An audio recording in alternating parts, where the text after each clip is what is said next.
Hello, fellow fellows, and welcome to 300 Seconds of Science. I'm your new host, Jake the Roosh, Ruocchio-Cole. But because our lower thirds aren't that big, you can just call me the Roosh. And before you start the comments asking where Adam is and saying, oh no, new host, don't worry. He's still a host and he's still here working on more awesome stuff for you guys.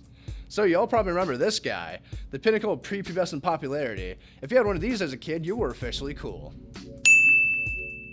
And you probably remember playing the awesome games such as Tetris, Pokemon, and the Super Mario series. But how did we get from this to this? Well, over the years, we've been able to increase the processing power inside these little devices. That means that these systems can bring us better games and better graphics with better memory. As you can see through the years, the internal power of these devices gives us better graphics and you can tell pretty easily the differences between the generations. But as you probably know, these handhelds aren't the only examples of tech progression in gaming. The differences between the old and the new are pretty insane.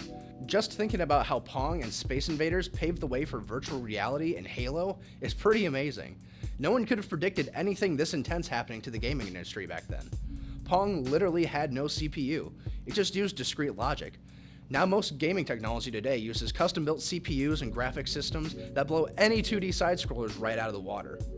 The NES used an 8-bit microprocessor based off an MOS technology 6502 core for its original processing unit, and contains 2 kilobytes of onboard work RAM, with the ability of expanding and increasing its RAM capabilities by inserting a game cartridge. These cartridges vary in size from 8 kilobytes to 1 full megabyte of space. That's right, a whole megabyte. But you say, wait a minute, that's not a lot of space at all. And you're right. Games take up a lot more space now, gigabytes upon gigabytes. This means that games now need a better CPU and better graphics handling systems. Things really started to change when the beloved Nintendo 64 hit the shelves in the United States on March 1st, 1997. With its new 64-bit CPU, it had the graphics capability to render games in 3 dimensions. However, things started to settle down when the handheld industry started to gain momentum with the release of the Game Boy Color. But back to the Nintendo 64. Cartridges for this system are comparatively larger to the NES by a lot. That 1 whole megabyte max and little processing power turned into a 3-dimensional powerhouse, with cartridges that made it to 64 megabytes of space. In order to utilize the power of the Nintendo 64, developers created their own microcode. Nintendo 64 games that ran this code benefited from higher polygon counts, as well as better lighting, animations, physics, and a lot more. But let's jump ahead even farther. In what seems like no time, the technology in the gaming industry boomed with the rise of the internet, and technology has grown to a point where we now have systems with the processing power to play beautiful AAA games. The newest generations of console gaming, such as the Xbox One, use intense technology to play games.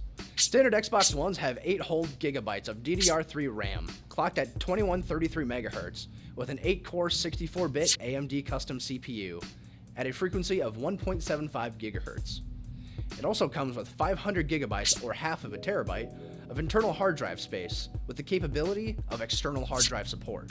Not to mention lots of other features such as online markets, Blu-ray players, DVD drives, and backwards compatibility, which means that you can also play older Xbox 360 games on newer hardware. All of these different systems and more stemmed off of the one idea of Pong.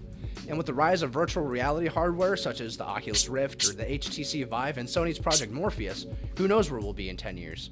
That's it for me here at 300 Seconds of Science. I'm your host, the Roosh, and I would like to invite you to like our Facebook page, follow us on Twitter, and subscribe to us on YouTube. And I'd like to thank you guys so much for watching. Adios, and stay curious.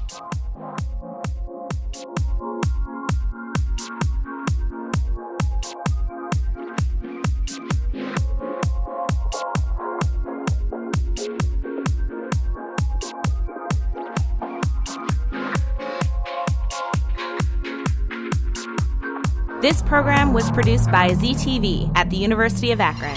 To find out how you can make Emmy-winning media, visit the UA School of Communication online. ZTV. Make media. Make a difference.